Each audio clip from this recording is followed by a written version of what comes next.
이탈리아 문명 여행 제1강은 이탈리아의 문화유산으로 시작을 합니다. 제가 이 강을 준비한 이유는요. 이탈리아는 유네스코에서 공식 지정한 세계 문화유산이 59개가 있습니다. 아마 중국하고 숫자가 비슷하다 그래요. 이게 뭐 숫자를 맞추려고 한 것 같기도 한데 어쨌든 전 세계에서 문화유산이 가장 많은 나라로 알려져 있죠. 워낙 역사가 길기도 하고 또 로마부터 중세, 교회 그다음에 근대까지 다양한 역사가 있었기 때문에 이런 문화유산이 많이 남게 된 거고, 특히 중세 시대와 근대까지는 이탈리아가 여러 도시들이 분열되어 있었기 때문에 그 분열에 의해서 이런 건축물들이 많이 남아 있던 결과도 돼요. 그리고 이탈리아는 건조한 곳이거든요. 그러다 보니까 또 보존도 잘 되어 있고요. 또 이 동양과 비교해서는 유럽은 석조의 문명이기 때문에 이 돌로 지은 건물들은 오래 남잖아요. 그러니까 파괴가 일어났다 하더라도 그걸 또 재건축하기도 쉽고, 그래서 오래된 것들이 많이 남아 있습니다. 그리고 2차 대전 때 같은 경우처럼 뭐 독일 같은 경우에 피해를 많이 봤는데 이탈리아는 그렇지도 않고 해서 많이 남아 있고 참 볼 것이 많습니다.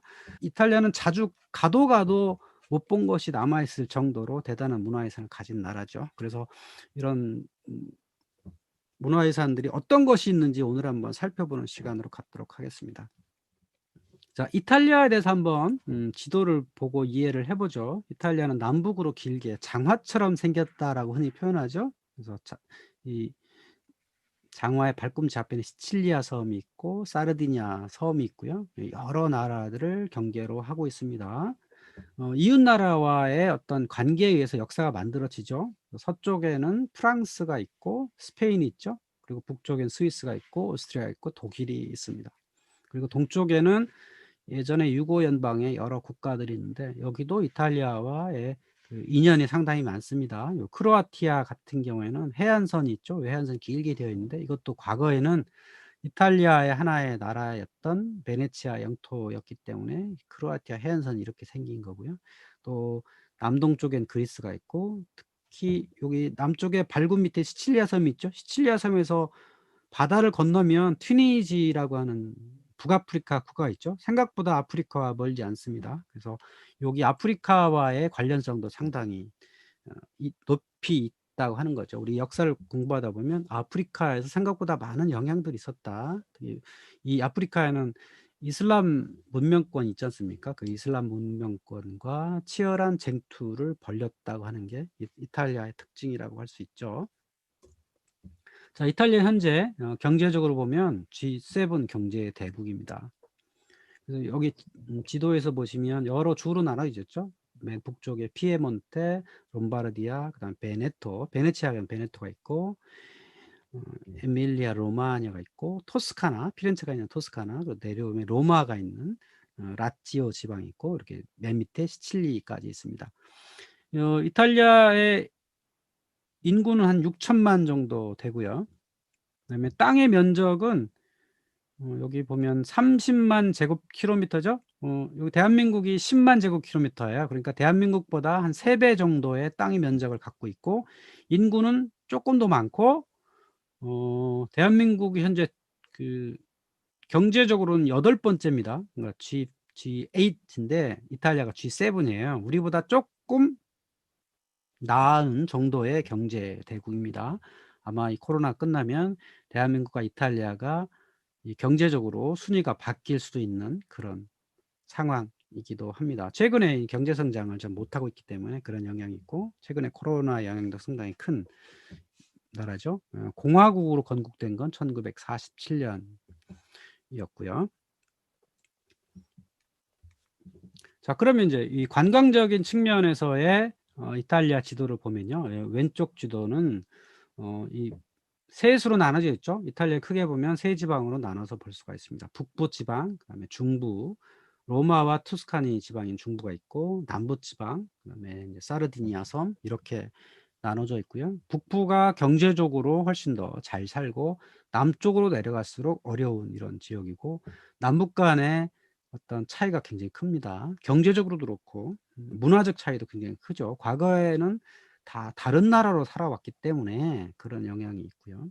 그리고 이탈리아 지리적으로 특징은 북쪽에 높은 알프스 산맥이 있고 그 산맥에서 흘러나온 강이 있어 포밸리라고 하는 것에 포강 유역 있죠. 이 포강 유역에 있는 많은 도시들이 경제적으로 상당히 부흥을 하고 있습니다. 그리고 등뼈 같은 산맥이 있습니다. 아펜니노 산맥이라고 해서 북쪽에서 남쪽으로 길게 뻗은 산맥이 있습니다. 보통 우리 태백산맥보다 조금 높은 정도의 산맥이 쭉 이어진 특징이라 할 수 있죠.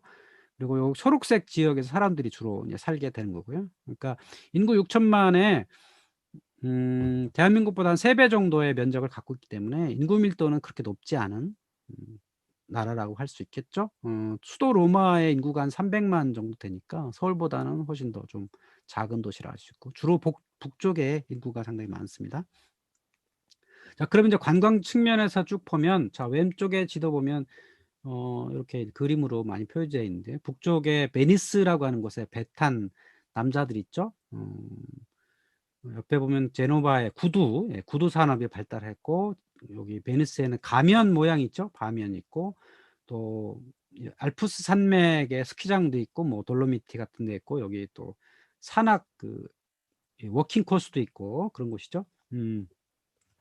또 오토바이를 잘 만들기로 유명하고 조금 내려오면 피사라는 곳에 사탑도 그림 있고 또 로마에 오면 유명한 판테온 있고 그다음에 콜로세움 있고 그렇죠. 쭉 밑으로 내려와서 나폴리에 보면 이제 토마토 많이 재배되고 거기에 피자가 있고요. 또 시칠리로 내려오면 산, 화산이 가장 유명한 2개의 산이 있습니다. 이탈리아의 유명한 산은 우리 알프스 산보다는 화산 폭발이 했었던 여기 활화산인 베수비우스 화산이 있고 그다음에 시칠리아의 에트나 화산이 있습니다. 그러니까 에트나 화산은 지금도 연기가 솟아나오는 활화산이고요. 베수비우스 화산은 과거에 폼페이를 재로 덮었던 후화산이죠. 자, 오른쪽 지도에 보면 좀 더 자세한 명칭들이 있어요. 그래서 베니스라고 하는 곳에 배가 있고 피렌체에 가면 우피치 갤러리 있죠. 피자 델 두오모, 두오모 광장도 있고 밀라노에 가면 라스칼라 오페라 하우스, 피사의 사탑, 이제 볼로냐에 가면 가장 오래된 대학이 있죠. 예. 11세기에 지어진 대학이 있습니다. 그러니까 플로렌스에 가면 뭐 폰테베키오 쭉 내려오면 로마에 가면 뭐 트레비 분수, 로마 포럼, 바티칸 시티, 콜로세움, 판테온, 트레비 분수, 바티칸 뮤지엄, 세인트 피터스 바실리카, 그러니까 베드로 성당 이렇게 있죠. 또 밑으로 내려오면 나폴리, 폼페이, 그다음에 아말피 코스트. 여기 패키지 여행 가시면 로마에서부터 버스를 타고 2시간 정도 가면 그 아말피 해안을 쭉 도는 그런 코스가 있죠. 그래서 아말피 코스라고 부릅니다. 이게 이제 이탈리아의 전체 여행 코스라고 할 수 있죠. 자, 그럼 좀 더 이제 자세히 들어가 봅니다.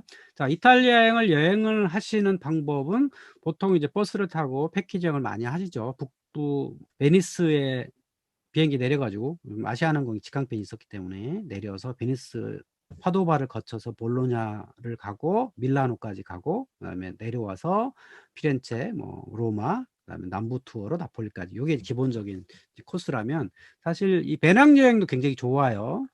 기차를 타고 다니시면 상당히 좋습니다. 저도 기차를 타고 여러 번 다녔는데요.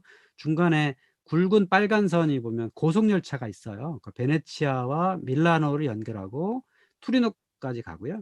밀라노에서 볼로냐를 거쳐서 피렌체, 로마, 나폴리까지 오는 고속열차가 있습니다. KTX보다 조금 느려요. 시속 250km 정도 되는 고속열차가 있고 중간중간에 또 작은 도시들과 연결한 일반 열차들이 있습니다. 이게 다 환승할 수 있기 때문에 이런 기차를 예매를 해서 타고 다니면 상당히 여행이 편리한 곳이기도 합니다. 이탈리아는 아무래도 선진국이다 보니까 이런 교통편이 상당히 잘 마련되어 있다라고 하는 거죠. 남부 시칠리아를 갈 때도 기차를 타고 가기도 합니다. 그래서 특이하게 시칠리아 가는 배는 배에다가 올려 가지고 가는 경우도 있습니다. 자, 저 같으면 여기 오른쪽에 차가 있죠. 차를 렌트해서 가는 방법도 상당히 좋죠. 이탈리아는 길이 좁기 때문에 특히 관광지는 길이 좁은 경우가 상당히 많아요. 그래서 큰 차를 빌리면 안 되고요. 이렇게 그림에 있는 처럼 소형 차를 빌려 가지고 다니면 아주 자유롭게 내가 원하는 곳을 관광을 할 수가 있죠. 저는 여러 번 혼자서 차를 빌려 가지고 이런 아말피 코스트 같은 경우도 혼자서 돌아보기도 했습니다. 차를 빌리는 좋은 점은 비싼 관광지를 아니면 교통이 나쁜 곳에 있는 좋은 호텔을 싸게 묵을 수 있는 그런 이점이 있습니다. 그리고 차량 렌트비도 그리 비싸지 않기 때문에 저는 여러분들한테 차를 빌려 가지고 관광하시기를 이제 권해 드리죠. 우리 유럽에 가 보면 이제 돈을 환전을 하잖아요. 그럼 유로를 많이 바꿉니다. 근데 유로가 유럽 전체에서 쓰잖아요. 유로화 권역에서 이렇게 쓰게 되는데 요게 유로화가 좀 특징이 있어요. 그러니까 지폐는 모든 나라가 도안이 똑같습니다. 여기 5 유로, 10 유로, 20 유로, 50 유로, 100 유로, 200 유로 이렇게 있잖아요. 요거는 모든 나라가 같은 도안을 씁니다. 근데 동전은 나라마다 달라요. 디자인이 다르다는 겁니다. 그래서 이렇게 딱 보면 '아 이게 어느 나라 거다.'라고 확인해 보면 되게 재밌죠. 이 지폐에 나와 있는 도안은요. 이 건축 양식을 담고 있습니다. 그 5 유로를 보면 이게 이 로마식이죠. 로마의 이 어떤 형식, 그다음에 10 유로 보면 요게 로마네스크 형식, 그다음에 20 유로가 여기 그 고딕 양식, 50 유로로 가면 이게 신고전주의 양식, 그다음에 100 유로도 신고전주의, 200 유로로 가면 여기 현대식 이렇게 가요. 건축 양식이 변화되는 거를 지폐에서 발견할 수 있고요.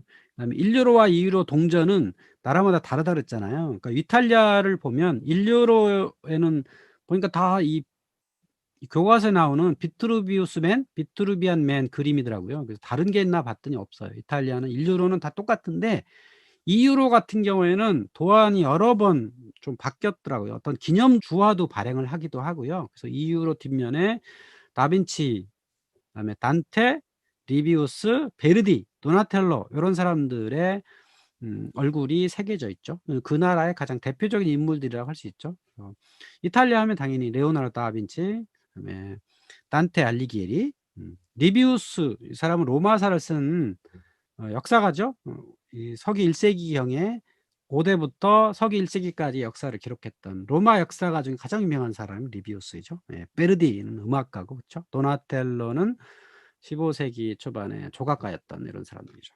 여러분이 유럽에 가실 때 동전을 보시면 '아 이게 어느 나라에서 발행한 것이다.'라는 걸 알 수 있습니다. 그리고 이 국가 간에 서로 돌아다녀요. 그래서 프랑스에서 이탈리아에서 발행한 동전을 발견하기도 합니다. 그런 재미도 있겠죠? 자 그럼 본격적으로 유네스코 세계 문화유산을 한번 찾아보도록 하죠. 파란색 글자로 되어 있는 것이 문화유산이고 요 빨간색 이것이 자연유산입니다. 이게 몬테, 산 조르조산, 그러니까 이브레아, 뭐 발카모니카, 뭐 아킬레이아 이런 건 자연유산인 거고요. 너도암 넘숲도 있고요. 파란색 글씨는 문화유산이죠. 근데 북부는 주로 르네상스 시대 이후의 유산 중심입니다. 이 북부의 여러 도시들이 르네상스 이후에 상당히 발전을 했기 때문에 이런 문화유산들이 많이 남아 있고요.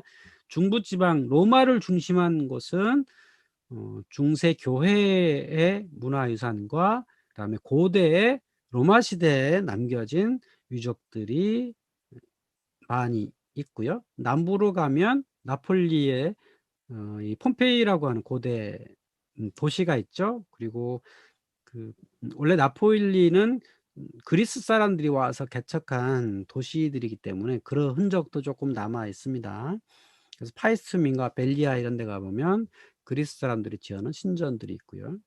또 이 가장 좀 독특한 곳은 시칠리아 섬이죠. 시칠리아 섬은 아주 역사가 다채롭기 때문에 그 다채로운 역사 속에서 남겨져 있는 유물들이 상당히 많습니다. 자 그러면 좀 더 구체적으로 한번 가 보죠. 자 북부 지역에 있는 대표적인 유네스코 세계문화유산들입니다. 여기 사진에 보시면 운하라고 있죠. 여기 베네치아는 섬에 지어진 도시죠. 원래는 이런 뻘밭이었는데 물 밖으로 드러난 뻘에다가 나무를 많이 박아 가지고 그 위에 건물을 지어서 생존했던 이 베네치아를 우리가 볼 수가 있죠. 서기 한 5 세기경부터 생기기 시작해서 베네치아 공화국이 한 8 세기경부터 본격적으로 국가 체제가 형성되었고 1700 89 년에 나폴레옹이 여기를 공격을 해서 공화국은 없어졌고 이 도시는 이탈리아라고 하는 나라의 하나의 도시로 남아 있게 되었죠. 그래서 가 보면 아주 도시가 '어떻게 이런 도시가 만들어졌을 있을까?'라고 하는 참 좀 환상의 나라 같은 느낌이 들죠. 그리고 요 베니스라고 써 있는 글씨 밑에 탄식의 달이라고 하는 사진 있죠. 뭐 요거는 원래 이 여기 운하의 오른쪽에 있는 게 감옥이고요. 좌측이 원래 도제의 궁이었어요. 그러니까 법원이 있는 곳이 좌측이고, 여기는 카사노바라고 하는 유명한 인물 있죠. 이 사람은 이제 18세기의 베네치아 사람인데 여러 여자들을 좀 뭐랄까 사랑에 많이 빠져 가지고, 그래서 그 여자들의 남편에 의해서 고소가 돼 가지고 법원에서 음 음 징역형을 받고 요 다리를 건너가는 거죠. 감옥으로 건너갈 때 요 바깥을 내다보면서 탄식을 인제 소리를 냈다. 그래서 이제 죄수들이 예 탄식을 내는 소리, 그래서 탄식의 다리라고 흔히 불리는 요 거죠. 그 외에도 뭐 참 아름다운 건축물들이 상당히 많은 곳이 이제 베니스라고 할 수 있습니다. 그 옆에 베로나라고 하는 도시가 있죠. 베로나도 도시 전체가 구시가지를 인제 유네스코 세계 문화유산이 되었는데요. 베로나 가장 유명한 건 원형 극장입니다. 로마 제국 시대에 검투사 경기와 여러 공연들이 인제 벌어졌던 베로나 원형 경기장이 남아 있고요. 거의 유일하게 원형을 보존한 곳이 베로나 원형 극장이라고 할 수 있고, 또 베로나에는 셰익스피어의 로미오와 줄리엣의 현장이라고 흔히 알려져 있죠. 물론 이제 소설이지만 그 줄리엣이 로미오를 향해서 맞이했던 발코니가 있어 가지고 많은 사람들이 여기를 찾아온다 하는 곳이 인제 베로나라고 할 수 있고요. 자, 밀라노로 가면 그 유명한 최후의 만찬 그림이 산타 마리아 델레 그라치에, 그라치에 마리아에게 감사를 드리는 그런 수도원이 있어요. 거기 식당에 최후의 만찬 그림이 있습니다. 이 최후의 만찬 그림은요, 유럽에 한 1000개 정도 있다 그래요. 그러니까 교회에 식당에 다 그려 놓는 장면이에요. 그런데 레오나르도 다빈치가 그린 요 그림이 가장 유명한 거죠. 음. 이 그림을 보러 가시려면 3 개월 전에 인터넷으로 예약을 하시고 이제 가셔야 됩니다. 그리고 들어가면 인제 기다려야 되고요. 한 20 분밖에 시간을 안 줘요. 그래서 빨리빨리 보고 내보내 나가야 되는 게 요 최후의 만찬 그림이라고 할 수 있습니다. 이제 북부에서 쪼끔 내려오면 이제 피렌체가 있죠. 우리 중세 시대 유적이 가장 많이 남아 있는 도시, 중세 도시의 모습을 원형 그대로 보존하고 있는 도시가 피렌체죠. 여기 피렌체 전경이 보입니다. 저 높이 탑이 하나 있고요. 여기 시청사 탑이고요. 그 옆에 붉은 지붕이 있죠. 요거는 산타 마리아 델 피오레 성당의 종탑, 그다음에 돔이 있죠. 아주 유명한 피렌체의 도시의 전경이고요. 피렌체에 보면 우리 다비드상이 있잖아요. 교과서에 실린 다비드상이 여기 시청사 앞에 있고요. 요건 인제 가짜고 실제로 진품은 그 옆에 박물관의 지하에 이렇게 모셔져 있습니다. 패키지 여행을 가시면 진품을 보기 어려운 겁니다. 그래서 배낭여행을 반드시 가셔야만 진품을 보실 수 있다는 거. 자, 피렌체 옆에서 1 시간 정도 차를 타고 가면 피사라고 하는 곳에 사탑 있죠. 그 유명한 갈릴레이가 낙하 실험을 했다고 하는 그런 사탑. 요 피사의 대성당과 사탑은 요게 그 로마네스크식 양식 건물로 아주 유명해요. 로마네스크로서 초기의 모델이기 때문에 로마네스크 건축 양식의 교회다. 그리고 피사에서 쪼끔 더 바닷가로 가면 친que 테레라고 하는 바닷가 도시들이 있는데, 요건 5 개의 도시란 뜻입니다. 바닷가에 지어진 알록달록한 색으로 만든 여러 집들이 있는 곳인데, 이것도 사실 되게 아름다운 모습으로 있지만 여기 사진에 보시면 왼쪽에 이렇게 원통형 같은 탑이 하나 서 있잖아요. 저게 저 탑 이름을 사라세네 탑이라 그래요. 저게 그 감시탑입니다. 저 위에 소년 하나를 보내 가지고 저 멀리 어떤 배가 오는지를 늘 감시하게 했던 그런 곳입니다. 딱 봐서 아군의 배면 우리 배다라고 하고, 저쪽에 혹시 사라세닌들의 배가 아닌가라고 늘 했다고 하는 거죠. 이게 되게 칭케테레 가 보면 되게 아름다워서 '어떻게 이런 곳에 집을 짓고 살까.' 참 생각할지 모르지만 그 안에는 이 조상들의 슬픈 사연이 있다고 하는 거를 생각해 볼 필요가 있겠죠. 자, 쪼끔 더 남쪽으로 내려오면 라벤나라고 하는 도시가 있습니다. 이곳은 그다음에 우루비노가 있는데요. 여기는 뭐 많은 분들이 찾아가는 도시는 아닌데 저 같은 사람이 열심히 찾아가죠. 왜 찾아가냐면 여기 왼쪽 아래에 보면 유스티니아누스 모자이크가 있어요. 테오도라 모자이크가 있고 요 모자이크는 6세기경에 만들어진 모자이크인데요.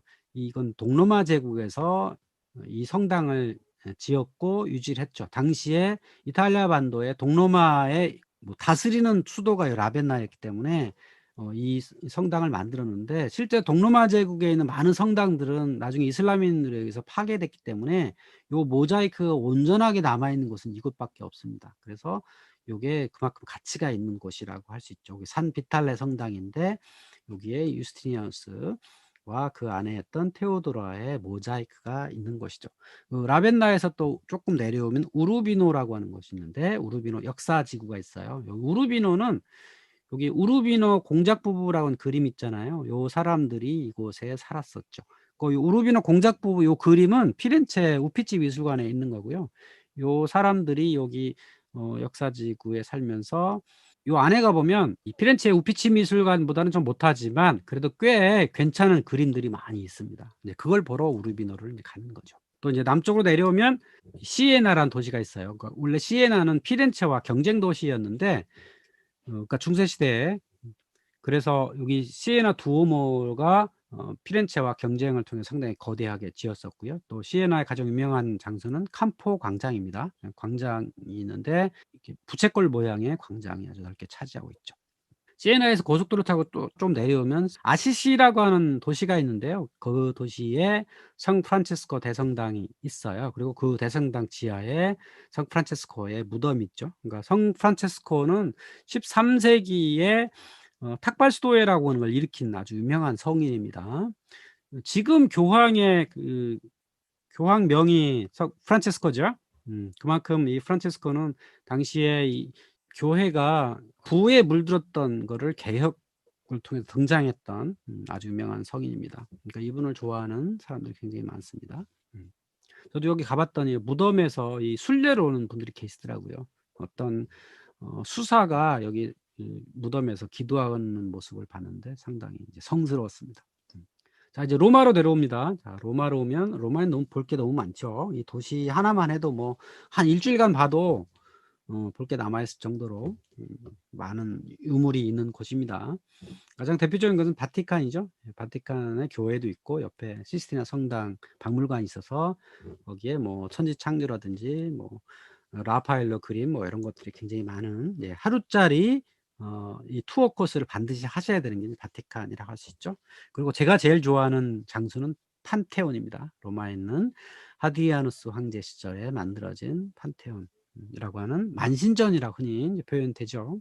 그 로마 제국의 많은 신들을 모셨던 곳이고 그리고 지금은 교회로 바뀌어 있습니다. 그래서 이렇게 살아남은 거죠. 그리고 이 건축사의 측면에서도 아주 뭐 상당히 기술 높은 아름답기도 하고 기술적으로도 상당히 탁월한 그런 곳이기도 하죠.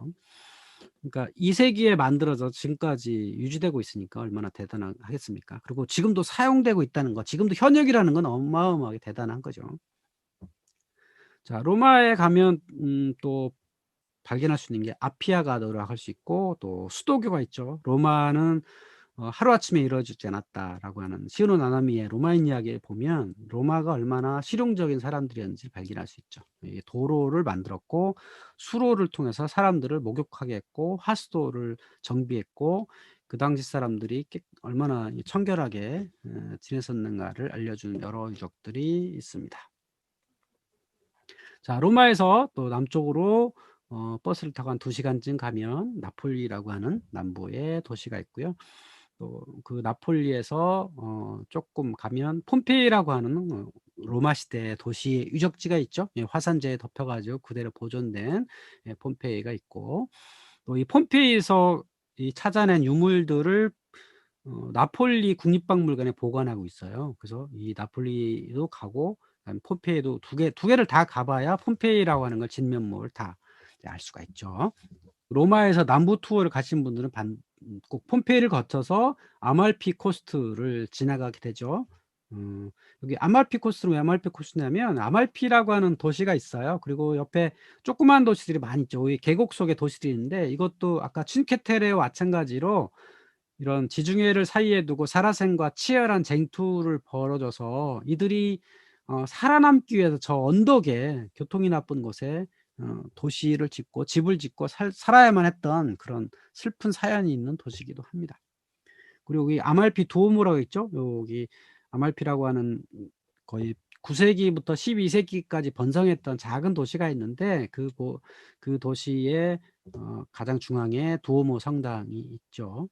두오모란 말을 제가 자주 쓰는데요. 두오모라고 하는 것은 그 도시에 여러 성당이 있는데 그중에 주교가 머무는 곳을 두오모라고 합니다. 그래서 일반 성당은 뭐 무슨 성당이라고 부르지만 거기에 주교가 머무는 곳은 그러니까 대표 성당이라 할 수 있죠. 그게 두오모 성당이라고 부릅니다.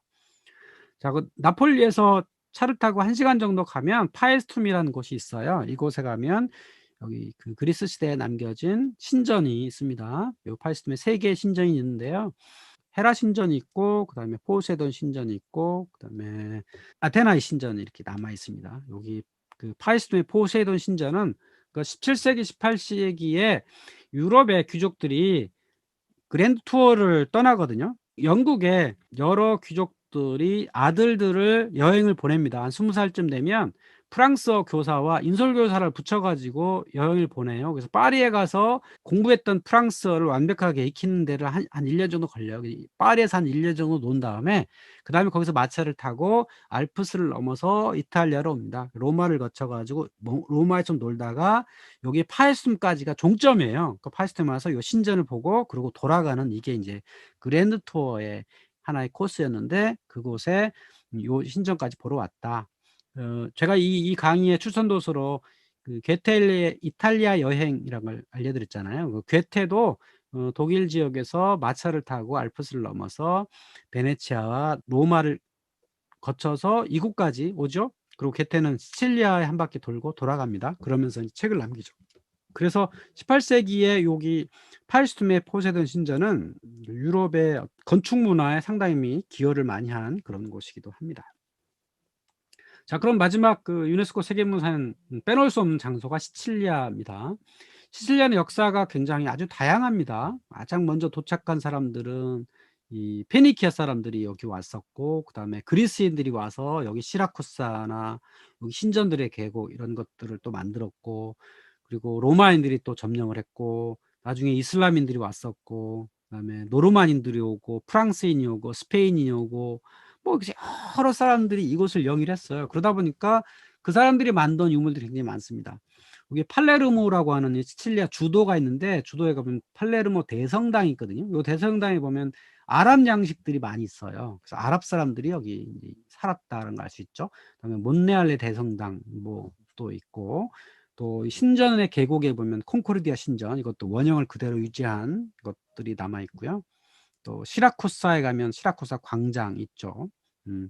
또 자연유산인데 에트나산 여기는 활화산이에요. 지금도 연기가 솟아오르고 있고요. 작년 봄에 여기 또 폭발을 했었습니다. 여기 어떤 남자가 모자 하나 쓰고 있죠? 예. 여기 영하 25 도에 올라갔었습니다. 그리고 그 밑에 극장이 하나 있는데 여기 타오르미나 극장이라고 이제 해 놨잖아요. 근데 이거는 유네스코 문화유산에 들어가 있지 않습니다. 그러니까 제가 보기에는 '이게 왜 유네스코에 안 들어갔을지?' 뭐 있을 정도로 대단히 아름다운 곳입니다. 그러니까 이탈리아가 59 개의 유네스코 문화유산이 있다고 하지만 등재되지 않은 문화유산도 여전히 상당히 많다. 충분히 문화유산에 들어갈 만한데도 불구하고 워낙 많다 보니까 '이탈리아만 너무 많이 해 주면 안 되지 않느냐.'라고 하는 뭐 어떤 위원회 같은 게 있어 가지고 못 들어간 문화유산도 상당히 많다고 하는 겁니다. 그만큼 이탈리아가 대단한 거죠. 자, 그러면 인제 요 1 강을 한번 정리해 보면 이렇습니다. 이탈리아 문명 여행은 자 이래요. 역사를 나눠 보면 3 가지로 할 수 있죠. 고대 문명이 있고 중세와 르네상스가 있고 종교 개혁과 근대가 있습니다. 거기에 따른 문화유산들이 있게 마련이죠. 그래서 여러분들이 인제 보실 때도 '아 이건 어느 시대에 어떤 문명권에서 만든 것이다.'라고 이렇게 구분하실 수 있으면 좋을 것 같습니다. 그래서 고대 문명의 흔적은 그리스인이 주로 시칠리아와 이탈리아 남부의 어떤 흔적들을 남겨 놨죠. 그리고 그다음 시대에 로마인들이 팍스 로마나라고 하는 지중해 전체 평화를 가져온 그런 문명의 흔적들이 수도 로마와 그다음에 뭐 폼페이, 나폴리 뭐 이런 곳에 여러 것들을 이제 유산들을 또 남겨 놨죠. 서로마가 멸망할 시절에 성장과 혼란 그리고 여러 또 황제들의 업적들 이런 것들이 인제 뭐 기록들로 많이 남아 있고, 그리고 빼놓을 수 없는 건 기독교의 탄생이 있겠죠. 또 네로 황제에 의한 뭐 기독교인들의 박해, 그다음에 유대인들의 피와 땀이 서려 있는 콜로세움 같은 것들을 우리가 이제 볼 수 있겠죠. 그리고 중세와 르네상스로 오면 서로마가 어떻게 멸망을 했는지, 어떤 과정을 거쳐서 멸망을 했고 어떻게 파괴되었는지를 우리가 또 이해할 필요가 있는 거고요.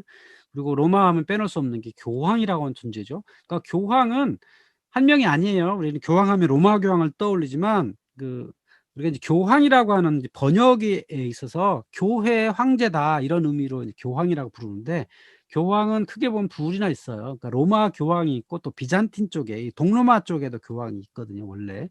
그걸 대주교라고 흔히 부르기도 하는데 어쨌든 교황은 로마 교황이 어떻게 탄생을 했고 어떻게 기독교에 어떤 안착이 되었는가 이런 것도 우리가 좀 이해할 필요가 있는 거고요. 그다음에 중세 시대에 또 빼놓을 수 없는 건 이슬람들과의 치열한 쟁투 과정에 남겨놓은 여러 흔적들을 우리가 발견할 수 있다. 그래서 그러니까 친케텔에 있었고, 그다음에 로마도 뭐 이슬람의 피해를 많이 받고 또 아말피 코스트에도 그런 흔적들이 많이 있고요.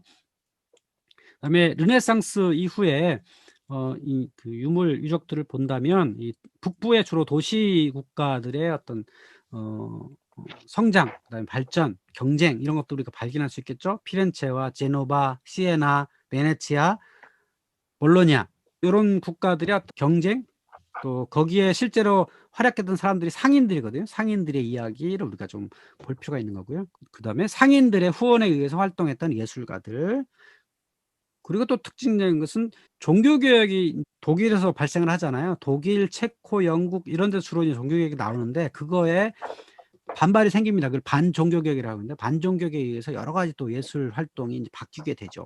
뭐 그런 것들을 우리가 좀 바라볼 필요가 있는 거고요.